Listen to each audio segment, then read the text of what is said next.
मतलब काहे ऐसन हो रहल बा? कथी मतलब काहे कैसन ऐसन कथी हो रहल बा? जनता अपने लोगन के जितैलक विकास करेला, मगर अपने लोगन तो ई करबे न करीले। तू आके कर दे वाला तैमें हमनी के दोष नहीं है, सब जनता के दोष बा। चुप बुड़बक। और तीसरका कार्यकाल में जीती तो अपन चमचा बेलचा के। मेयर साहेब एगो सवाल का है, जितना मन होके उतना पूछ, काहे कि हमनी के तो इहे धंधवे बा। तू सवाल करब ओकर हम जवाब देम, एकरा अलावा दूसर कोनो काम भेल बा आज ले?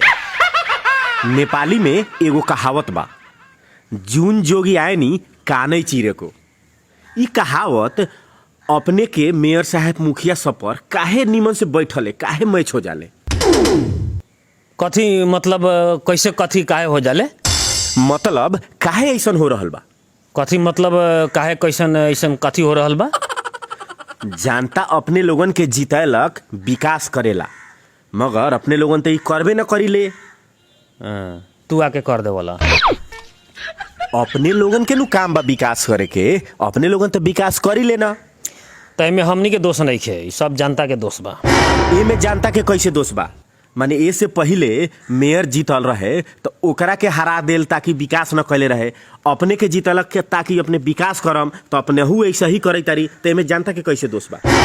अगर अपने हु ऐसन करम नु तो अपने हु के हराई। यह तो गलती बा जनता के, दोहरा के न जितावले न विकास होखले। विकास तो एक ही कार्यकाल में हो सकले, मगर अपने लोगन चाहम तो अपने लोगन चाहबे न करीले। चुप बुड़बा,